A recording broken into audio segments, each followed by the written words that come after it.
Azerbaijan. Azerbaijan. Azerbaijan. Azerbaijan? No. Oh. No, it's better than Azerbaijan. You knew that, Bella? Is that where you're from also?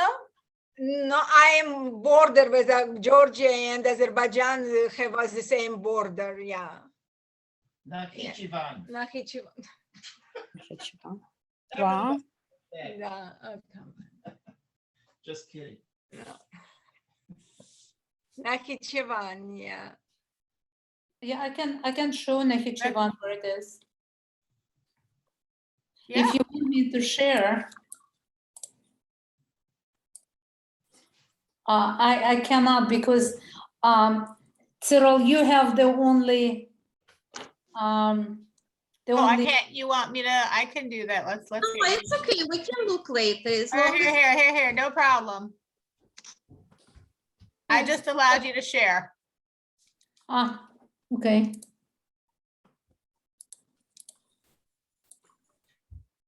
Just a second. So Yeah. this is where it is. Here. It's a golden bridge between two seas, Black and Caspian. Oh. Like a Caspian, yeah.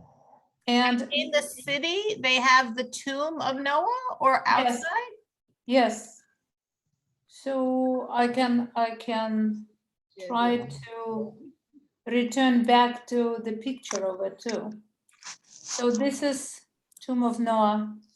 wow.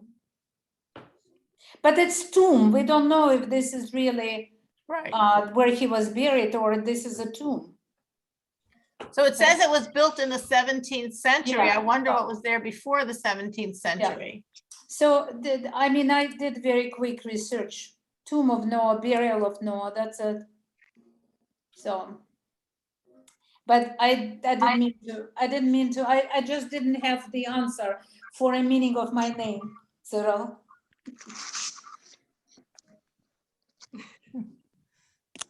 Hi, Walter. Hi, Aina. That was interesting. I didn't know that until just now. But I I knew didn't know it came- either. I'm just I curious knew what we- was there before the 17th century. Maybe maybe like a more primitive monument. And when they say it was built in the 17th century, they meant this was like the style then to build it up. Yeah. You never It's know. interesting. We may never know where the Noah was really buried, but the territory probably was close by because it is Middle East. It's Yeah, Judaism, Zoroastrianism, and all of that. Yeah. absolutely. It definitely makes sense. Wow. Very interesting. You learn new things all the time. That is very interesting. I did not know that. All right, we did not say our blessing. Let's start with that. We're in the middle, but we'll say we're starting. Baruch Baruch atah atah Adonai Adonai Eloheinu Eloheinu melech melech haolam haolam asher asher bachar bachar banu mikol banu mikol ha'amim ha'amim v'nasan v'nasan lanu lanu es es toraso toraso Baruch Baruch atah atah Adonai Adonai nosein nosein haTorah haTorah Shema Shema Yisrael Israel Adonai Adonai Eloheinu Eloheinu Adonai Adonai Echad. Echad. It's also interesting because what you were saying, it says the prophet Noah. I'm interested they're calling him the prophet. I mean, again, if you're right, if that's the grave site, I mean, this should be the revered father of mankind, all mankind, just every single human being on this planet, every single human being descends from Noah. So it will be very interesting. It does make sense. Even though as you're talking about thousands of years ago, it does make sense that there would be, at least in that province where it was, an awareness of his, at least you're saying approximately his grave, I think there are several tombs of Noah. but all probably in roughly the same area. Yeah. I know when we were in Jerusalem, we went to Israel for my son's wedding, and we were in Jerusalem. We went to the tomb of King David, of course, you know. And when we were there, somebody on the side that I guess works there or does whatever he does there, he said, "Oh, if you want, I'll show you the real tomb of King David." We're like, "Sure." What's the real tomb of King David?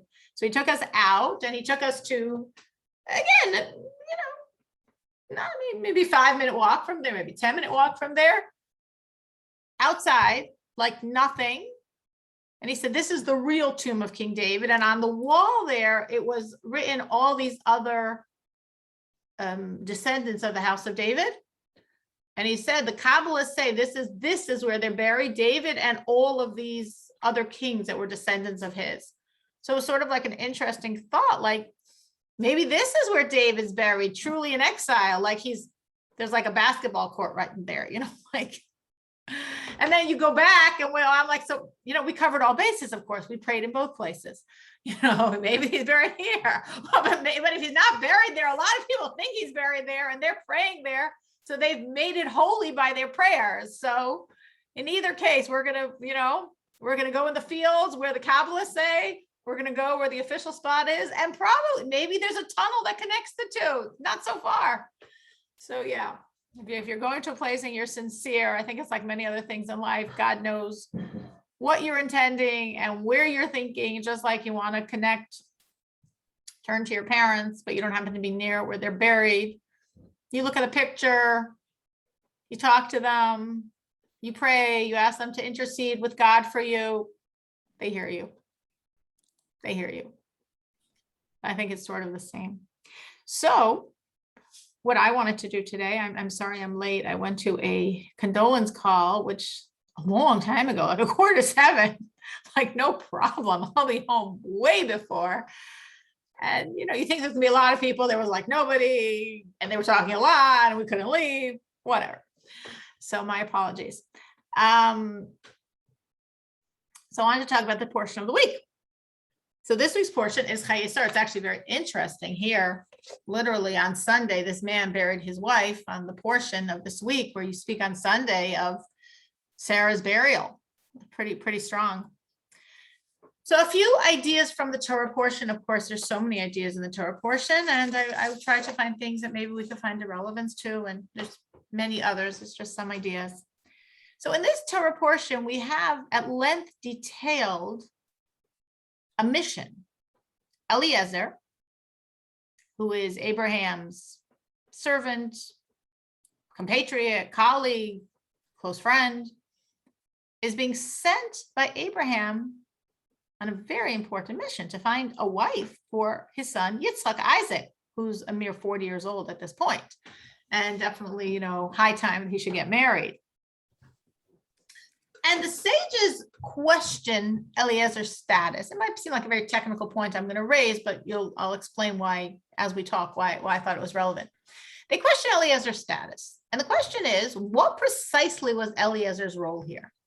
Was Eliezer as we say in the Yiddish, shadchan, a matchmaker?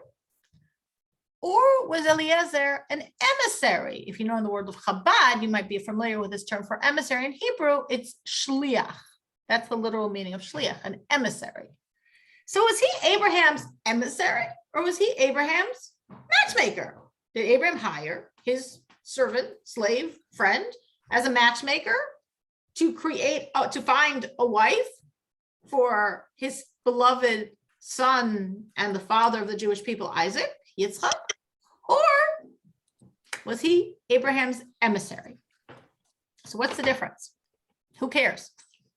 So the difference is that a matchmaker, as we say in Yiddish, a shadchan, is their own person. This is their job.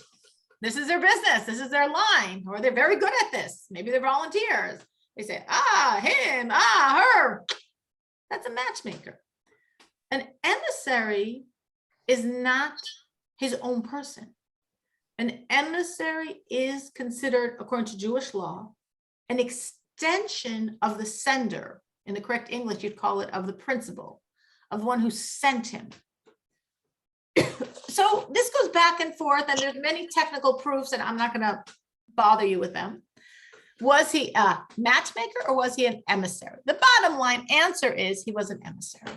He was, as we say in the Hebrew, a shliach. Why? How do they know? And again, there's many proofs in both directions, but there's many more that he was an emissary.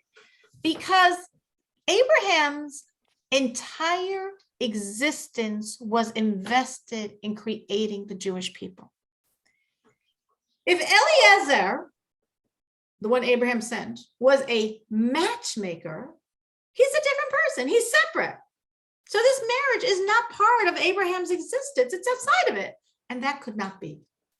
It's impossible that Abraham, who invested his entire life to continuing this relationship to God, to continuing what we call the Jewish people, who was 140 at this time, who had waited until he was 100 for Isaac to be born, who his face was carved into Isaac's, who every moment of Isaac's life, Abraham was investing in him and building him to be the next link in the chain that would create the Jewish people. There's no way that Abraham would send someone else and say, yeah, a wife, minor detail, yeah, the mother of the Jewish people, find a nice girl. No way, no way, no way. So how did he do it? How did he send Eliezer to go to his birthplace, to go to his family, to go to this dangerous territory called Haran, where there's a lot of bad people? How did he trust him that he could find the wife for Isaac? Very simply, he wasn't sending someone else, he was sending himself. When Abraham sent Eliezer, it was like Abraham was going, because Eliezer was Abraham's emissary. An emissary of a person is like the extension of the person. So when Eliezer went, it was like Abraham was going. So what is this technical definition of an emissary? So an emissary means we're fusing two components that might seem very different, but we need both elements. One, to be a proper emissary, and you'll understand in a few minutes why we care, but to be a proper emissary, you have to be completely nullified to your principal, to the one who's sending you. And at the same time, to be a proper emissary, you have to be an independent thinker. You have to think, how do I fulfill this mission? I mean, I got to make it happen. How do I make it happen? So I need total nullification, what to do, what the goal is.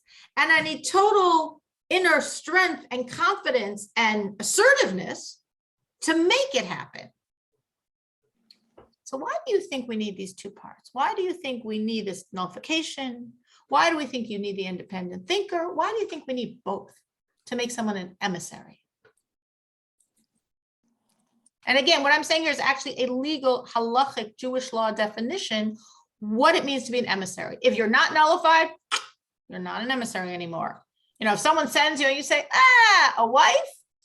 I don't think Isaac needs a wife. Or Haran? Why would I go to such a city?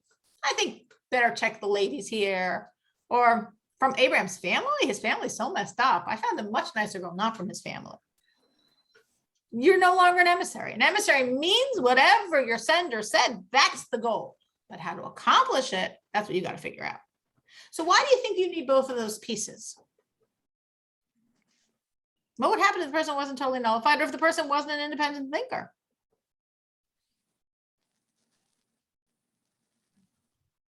What do you think, Rivka?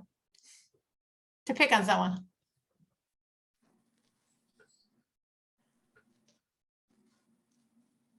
Could you repeat the question Yes. again? Why do you Emissary or- think when our sages are defining an emissary, they say an emissary must have two components to be a legit emissary: completely nullified to the sender and an independent thinker?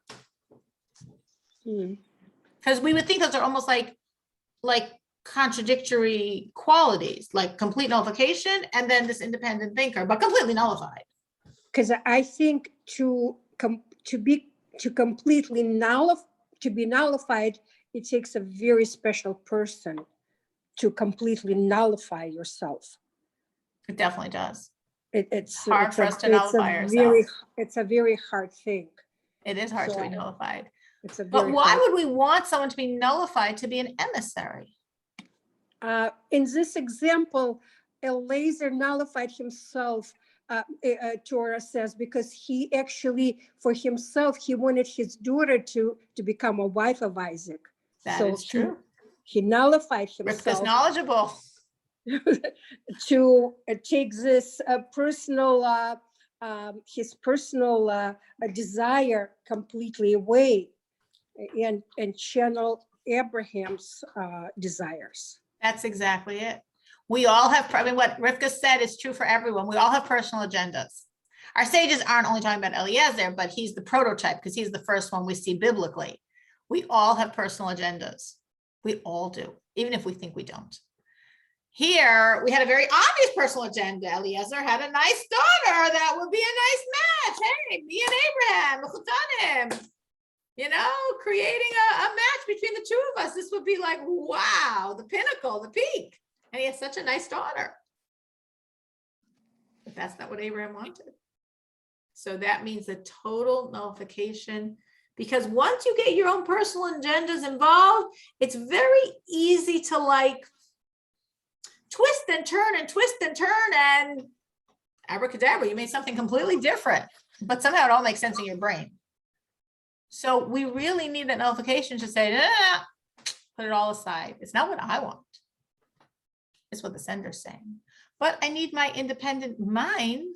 Why do you need still, once you completely nullify yourself, then we want you to have an independent mind. Rachel, why do you think we would still need an independent mind?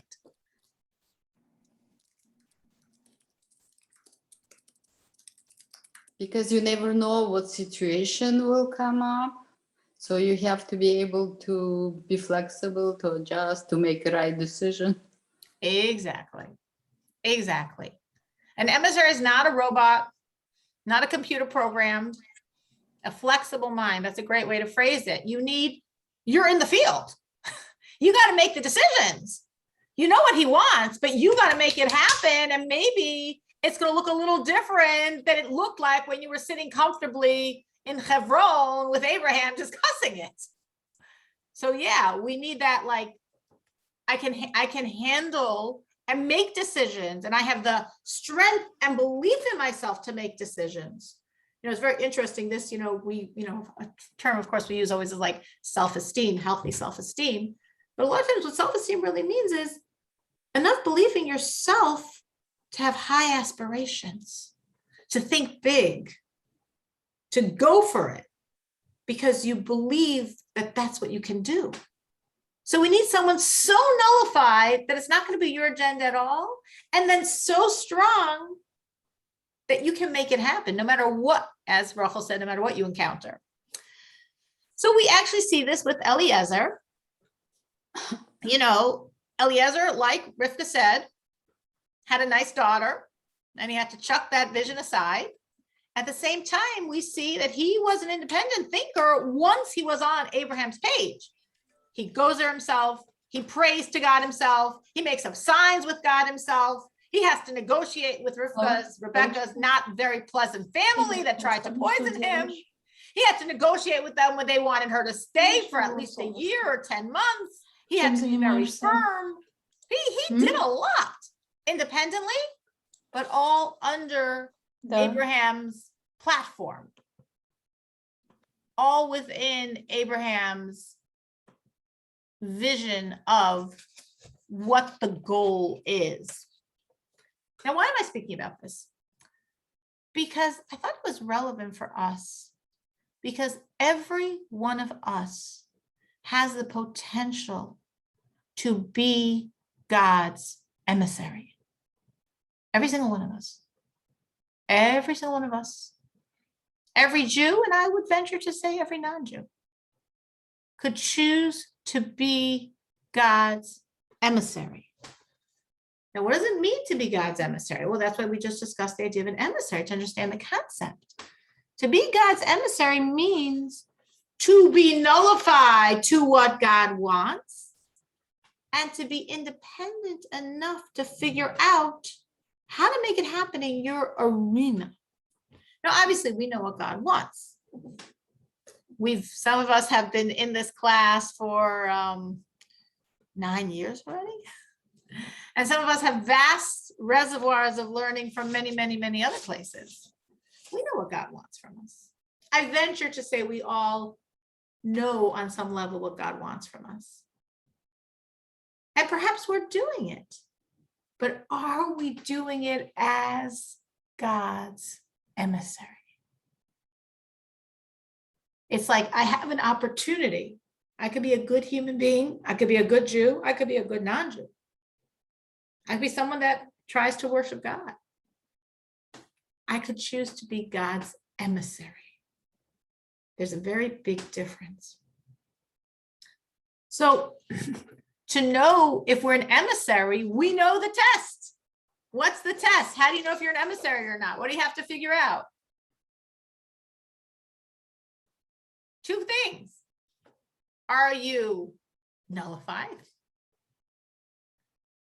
And at the same time, do you try to use your mind to independently think through how to make God's goals happen? And when you could say yes and yes in your arena, whatever your arena of life is, your neighborhood, your corner, your kitchen, your community, you are God's emissary. We all have that opportunity, every single one of us. Now, what would it mean? What difference does it make? Yeah, it's a term, it's a label, an emissary. Yes, an emissary, not an emissary. I was serving God yesterday, I'm going to serve God tomorrow. Now I'm an emissary. Yesterday I wasn't. Maybe I am, maybe I'm not. What difference does it make? So what do you think? What did I say would happen? What happens if you're God's emissary? If you're an emissary of someone? What did I bring out was the significance of being an emissary? Did it like, I probably didn't say it clearly enough, but wasn't trying to confuse, just what's the significance of being an emissary? What happens when you're an emissary? Remember we spoke about Abraham and Eliezer, and Abraham wouldn't let someone else find the wife who's going to be the future mother of all the Jewish people, but he didn't, because Eliezer was his emissary. So that was not like someone else. So what would it mean to us if we're God's emissary? Any thoughts on that?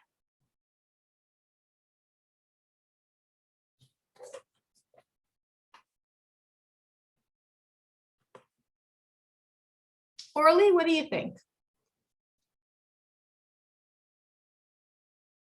See, I don't see your face, but I'm still seeing your picture, so I'm still picking on you.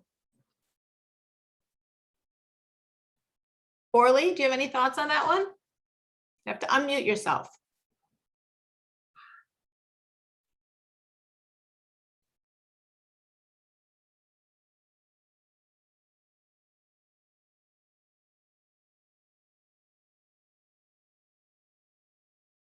Maybe not near a mic. Menucha, what about you? Yeah, I think you have to be the example of being as like the best version of yourself and be example to other people, and to work on yourself constantly to become closer to Hashem and learn his like mind, his words, which is Torah. So what's the advantage of being the emissary when you're doing all that? That's what I'm asking. How are you different if you're an emissary than if you're not an emissary? Like everything Menucha said, she's right. That's what an emissary would do. But so I'm not the emissary, but I'm doing all that anyway. What's the difference if you're the emissary? What do you think is special about being God's emissary over being the great person Menucha just described? You align your own desires with, so you're doing positive mitzvahs because you want to, and you're not doing negative mitzvahs because you want to. So you align your own wants with what Hashem wants you to do. That's such a beautiful way to put it, Rivka. I love how you phrase that. You're aligning your will to God's will, because that's the idea of the nullification. When you're nullified, what's the goals, whatever God said, those are your goals. You're like sort of subsuming your own identity and your own vision within God's vision. That's really powerful. And what happens if we take, Menucha's idea, so Menucha was looking at it very much in this concept of a person that's bringing God to the people. You're God's emissary. You're the mouthpiece for God in this world. Again, it doesn't make difference if world means you're to your children, to your husband, to your neighbors, to your colleagues, to your state, to your country. You're representing God. Menucha's right. And Rivka's right. You're different than just a regular person because you're being very nullified. You're aligning your will is God's will. What God wants, that's your will. How to get there, you got to figure out. But what God wants, that's your will. So I think what Menucha said is 100% on target, and what Rivka said. Any other thoughts on this? What difference does it make if you're an emissary? If you're not an emissary, at the end of the day, couldn't you just be the same? You do a better job. Why do you do a better job? Why? Why would you do a better job if you know you're an emissary? Why would you be better if you're an emissary? What happens when you're an emissary that makes you better? What did we say was the relationship between Abraham and Eliezer? When Eliezer went to Haran, who was really going? When Eliezer went to Haran, to Abraham's hometown, to check out Abraham's family and look if there was somebody suitable, which Abraham wasn't sure. Because Eliezer said, well, what if there's nobody there? He said, so then go to this place and get away from there. So it's not like Abraham had someone in mind specifically on a certain level. But when Abraham sent Eliezer to Haran and Eliezer went to Haran, who else was going to Haran? Abraham. Exactly. And that You said that. exactly. That's what happens to us. So Rachel said that if you're the emissary, you're going to do a much better job. And you're going to do a much better job because if you're God's emissary, all of God's powers are going to be flowing through you. The same way when Eliezer was there, and again, we hear Eliezer. But Eliezer was the emissary. So it was really Abraham within Eliezer. Again, Eliezer's an independent thinker. He's got to make the signs and figure it out and who's the right girl and convince the parents and deal with a poisoning situation. I mean, there was a lot going on. It was not an easy job at all. But he had Abraham's energy to pull on every step of the way. So when we decide to become God's emissary, as Menucha said, it's responsibility. We've got to be the best, beyond best we ever are, because we're God's emissary. We're representing God in this world. And we've got to nullify ourselves and align ourselves with God's vision, as Rivka said. And as Rachel said, we're going to be much more successful. We're going to be really powerful because we have God's energy flowing through us because we're his emissary. And it's honestly choice. Every single one of us, any of us, all of us, or none of us could choose to be God's emissary. And I'm saying I believe this is true for non-Jews as well. Could choose to be God's emissary. You have to, as Rivka's saying, we got to really focus on what does God want and put aside my wants for his and really be that person, like Menucha was saying, that person representing God for other people, which does require us to be better than ourselves. When I drive, I'm not, the most careful on the road driver, but I have flags on my car. So when I remember that I have flags on my car, I'm a better driver. I'm a nicer driver. I'm a more law-abiding driver because hey, I represent something here, and it's true every second when we realize I represent something. I represent God. I'm his emissary. Wherever I'm going, I'm bringing him with. It's a lot of power. It's a lot of responsibility. And you can be the tool God uses to turn over worlds. We all really have that ability. It's very, very powerful choice. that was one idea from the Torah portion I was thinking of. Another little idea from the Torah portion we could reflect on. So here, finally, Eliezer got out there alive, which, wasn't so simple. And he got out of there with Rebecca, which also wasn't so simple. And they're coming back from Haran, north of Israel, coming back straight down to Hebron, which is where Abraham and therefore Isaac lived at that time. And they're riding on the camels. And it says that Rebecca sees a very noble man from a distance as she's on the camel. And she asked Eliezer, who is that? And he said, oh, that's my master Isaac. In other words, that's the one you're coming to marry. That's Isaac. And what did she do? It's such an interesting response. Does anyone know what she did, what the Torah says she did as soon as she knew that was Isaac? She covered herself. She covered herself with her veil. And then it also says she fell off the camel. She slipped off. She She slipped slipped down. off. She like, oh. But she covered herself with her veil.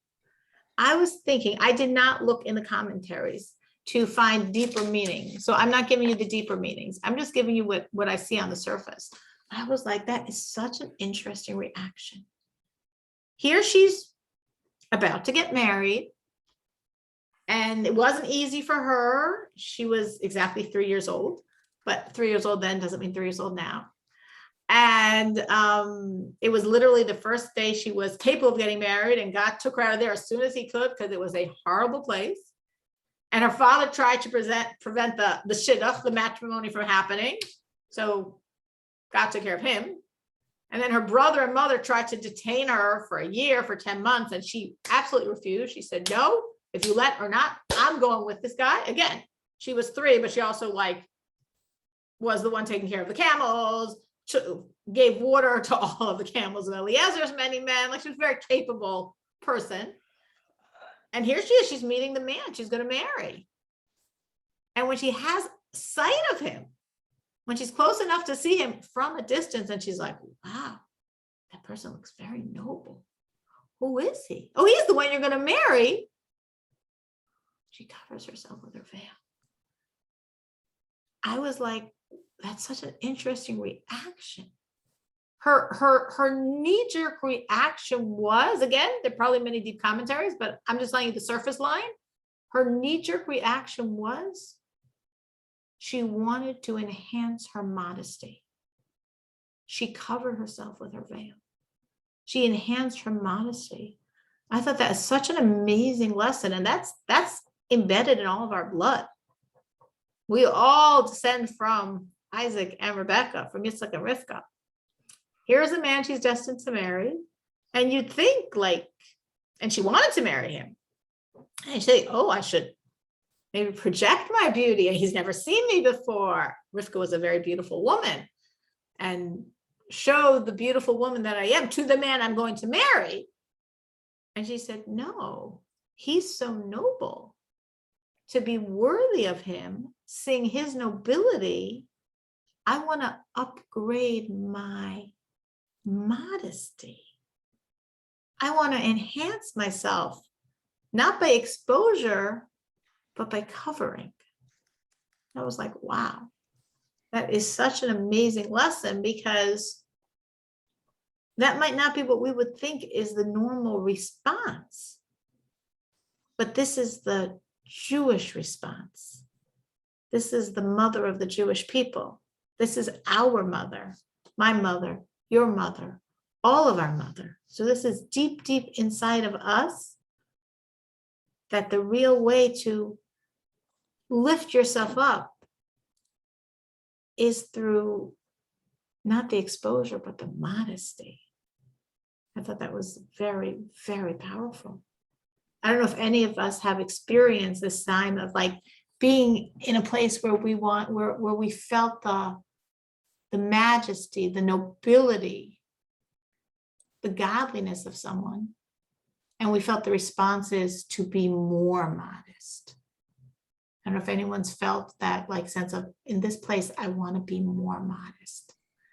It's interesting, actually, I'm thinking of someone that once told me when she took one of these like tours of Europe, like I guess sort of like a Holocaust tour, like a Holocaust tour. And she said, like, when she's in America, she has no problem like not being dressed so modestly.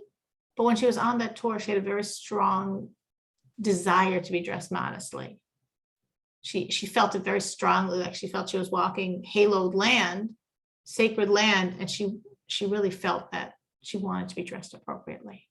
Has anyone here ever experienced something like that, where something inspired them, like, in this place, with this situation, with this person, I want to be more modest?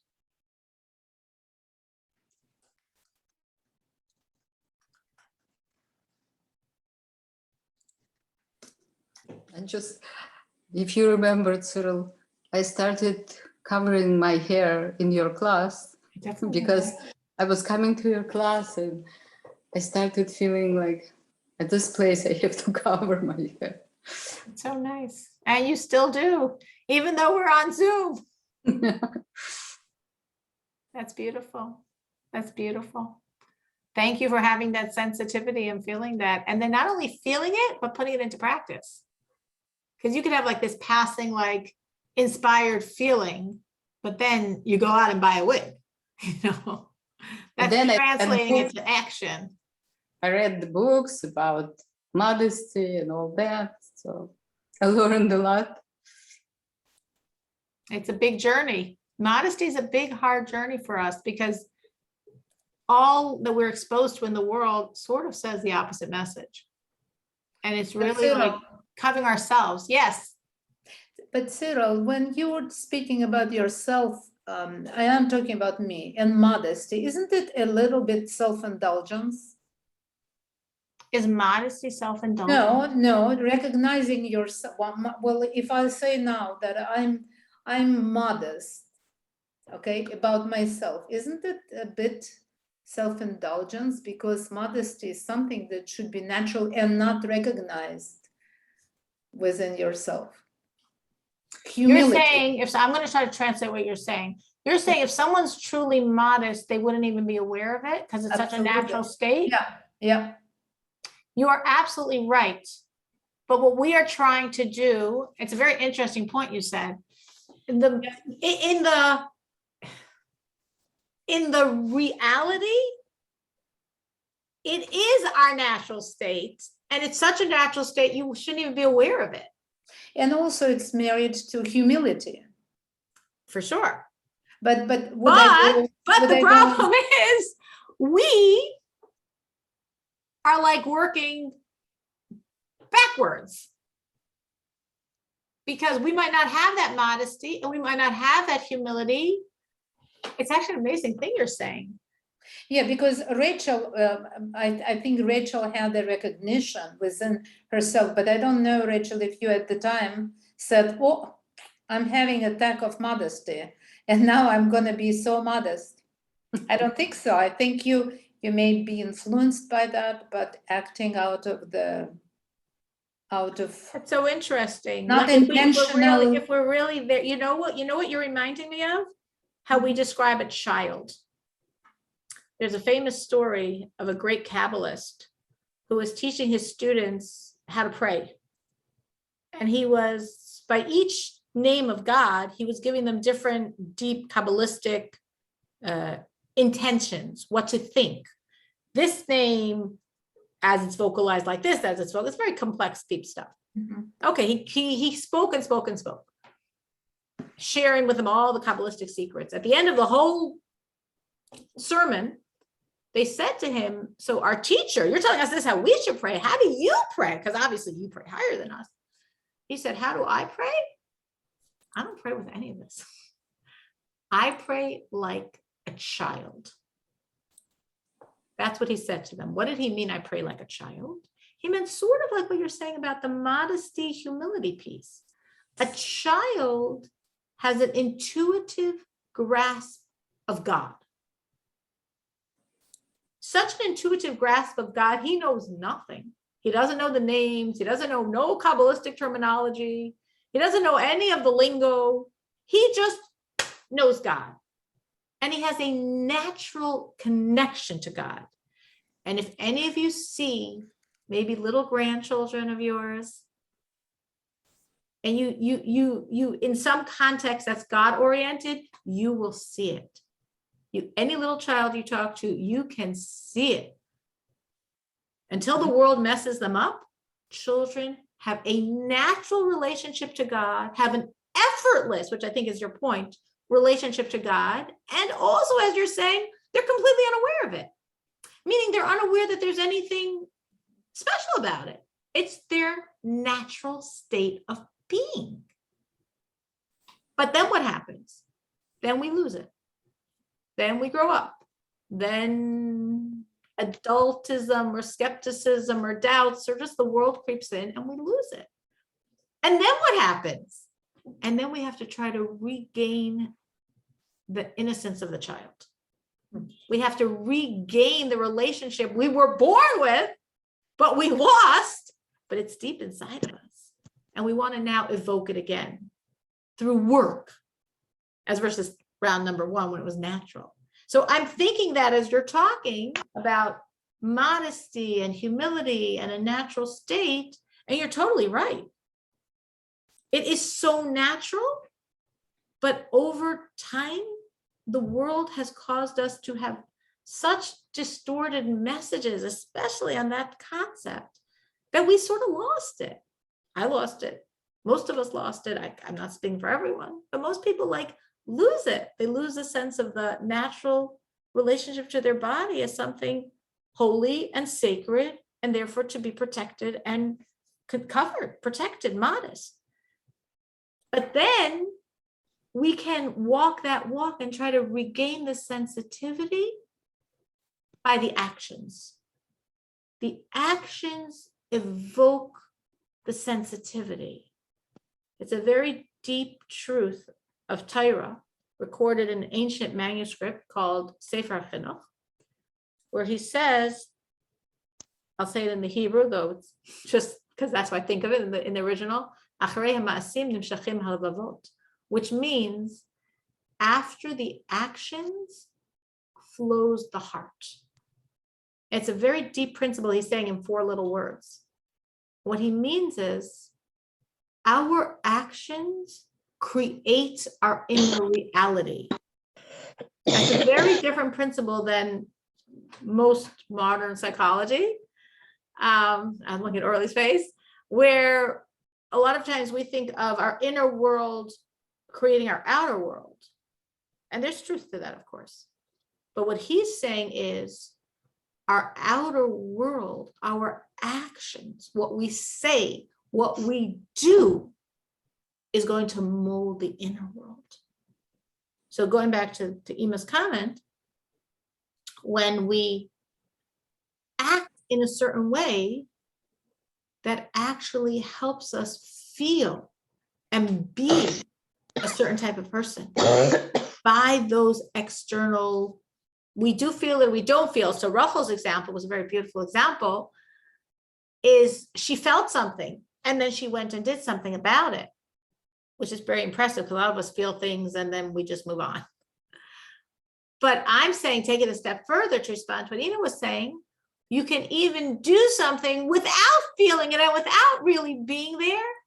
And those very actions impact inward and change what's going on inside. I have had that experience. I can vouch for that experience. When you do the external gestures, sometimes you need to do them for long times, and sometimes it's so fast, it's almost scary. And you see yourself on the inside changing. And you're like, how did I change so fast? It's the power of serving God and doing his actions on the surface, the actions, the speech, the study, and then your inside changes and you start thinking things differently and looking at things differently and feeling things differently. And it's really the outer really impacts and changes the inner. I've had that experience many times. Anyone else here had that experience of doing something maybe without feeling? And then as you did it, suddenly you opened up a whole reservoir of feeling inside, or doing something without sensitivity. And then as you did it, you became more and more sensitized to the issue, which of course would be very relevant when we're talking about modesty, that you're doing it without being very sensitized. And as you do it, you start feeling more and more sensitized to the issue. I had this experience, if I might tell you, when I first I decided to wear, I bought a wig and decided to wear it only to shul. I put it on because I wasn't ready to go to work wearing my wig.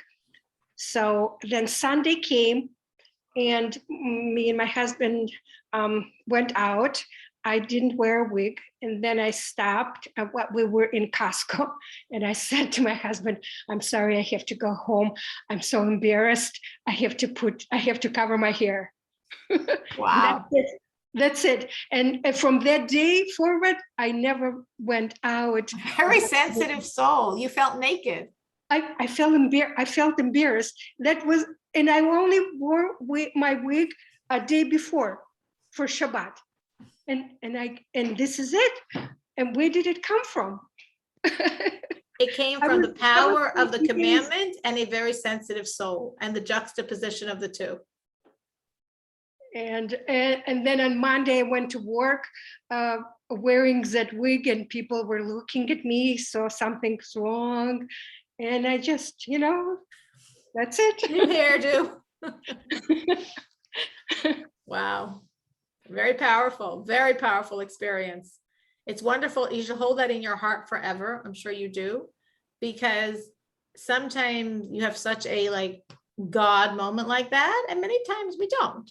So when you're in the not having them, it's nice to remind yourself of the experiences you do have, because it keeps you moving and motivated and flavoring what you're currently doing without necessarily that intense, overwhelming, it sounds like compulsion.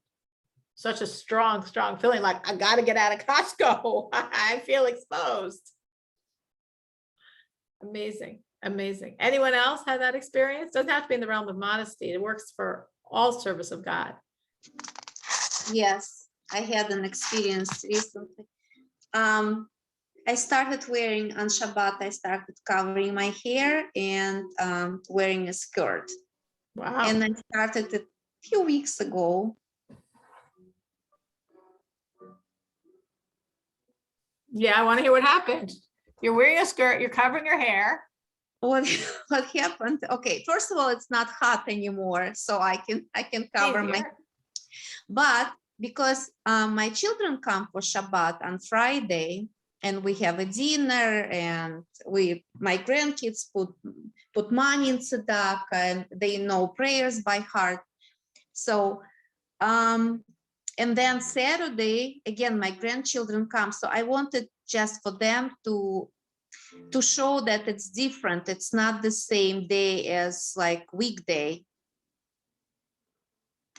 So I get motivated just to be an example and tell my grandchildren more about Shabbat and traditions and what can be done. And I'm trying to explain that we don't use the light. And it's hard with small kids, or what can we cannot write on Shabbat, and what games we can play. So that was the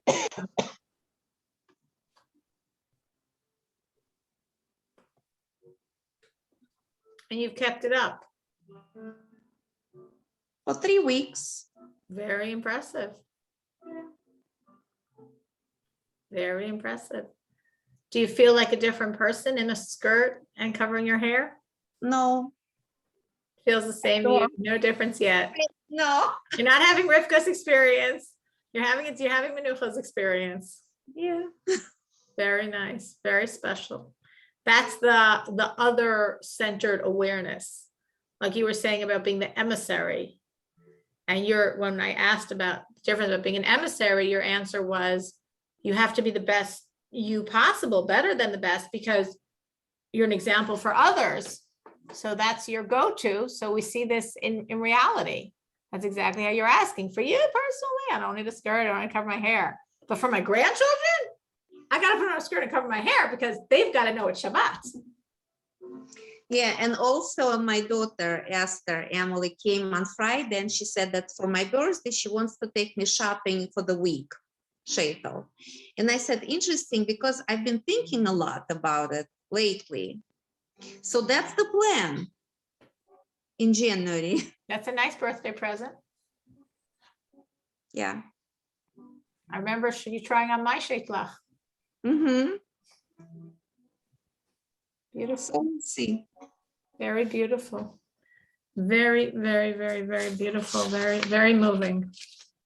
Very moving when we make those big steps toward God. That's a big step. You know, that's a culmination of a lot of years of work. But again, it might not be like you're saying. Rivka was like, oh, I should wear this in synagogue. Oh, boom, I feel naked without it. You know, but then there's the more like Menucha's journey, which is, you know, a lot of steps to do it. Big steps. But Menucha's saying, besides covering the hair, and I know we've discussed this and we've spoken about all the Kabbalistic ideas and covering the hair. I remember some people saying they're not ready for outside, but in their house they're going to do it. You know, everyone thinking how they could apply it. Also, the idea of wearing a skirt, which is not as, you know, life-altering on a certain level as covering your hair, but also is a very big step toward modesty. A very, very, very, very big step.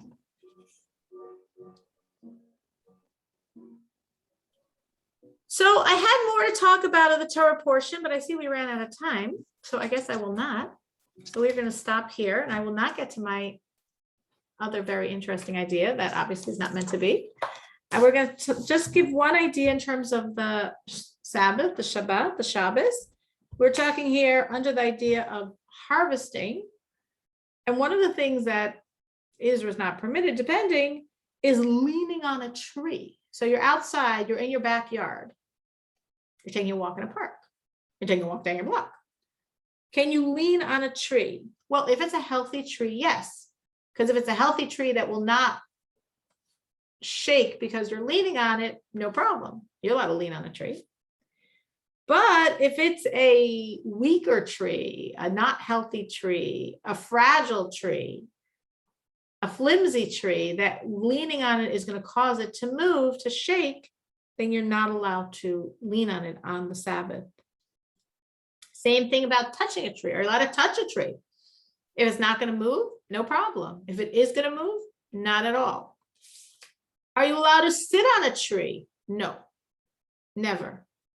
You're never allowed to sit on a tree. So if there was a tree stump, you're saying, well, I'm going to start climbing trees. But if there was a tree stump, someone cut down a tree and there was a tree stump and you were walking, can you sit down on that tree on the Sabbath? No, not allowed at all. Any questions on the Sabbath while we're on the topic?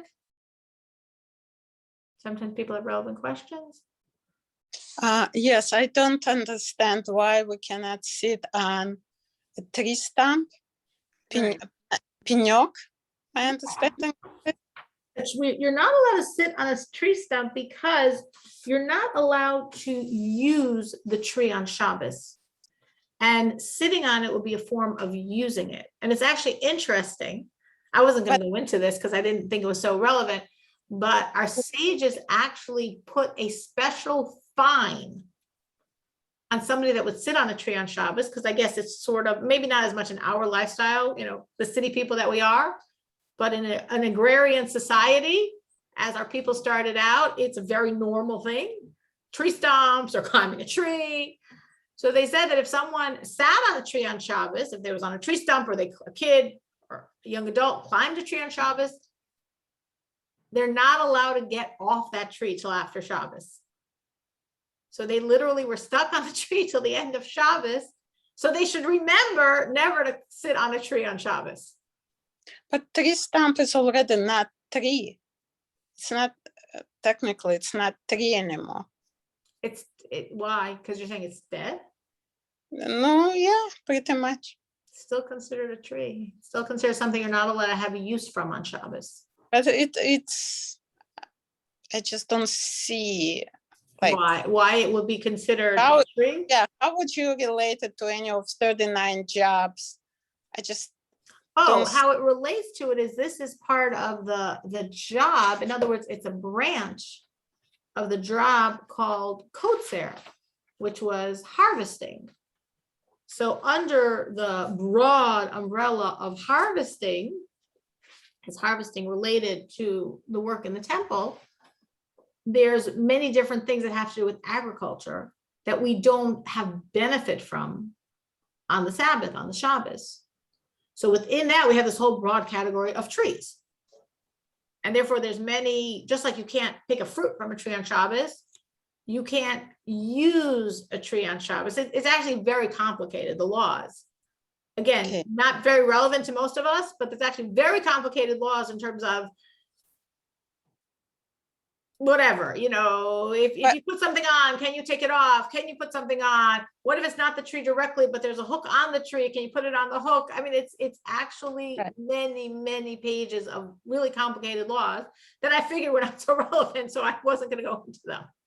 but I'm just really surprised. Sitting on a tree stump, leaning on a tree. To me, it's a very similar things. Like you're resting, you can even leaning on a tree could be even more benefit because it provides shade and you're resting. So you're saying, why could you lean but not sit? Yeah, So, because leaning, the idea of leaning is the problem, the potential problem of leaning is that the tree is muksa. So as something muksa, can you lean on it? Well, the truth is you're allowed to touch muksa on Shabbos, you just can't move it. So that's why our concern is it a healthy tree or is it a weak tree? If it's a weak tree and my leaning on it or touching it is going to shake Right. it, it's muksa. I'm not allowed to move muksa, so I can't do it. It's a strong tree of 100 years. It's not going to move by me touching on it or leaning on it. No problem. Not an issue. But the sitting on it is considered more using it. You're using it as a chair for yourself. Okay. This is considered more using it, then it gets more a problem of using the tree on the Shabbos. Mm.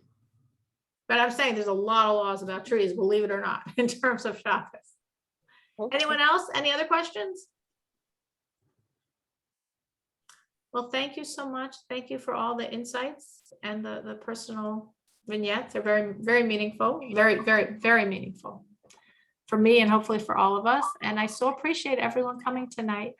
Have a great week. Feel good, feel healthy. Orly, I heard your cough. Feel better. And thank you so much, everyone, for joining. Thank you. Good night.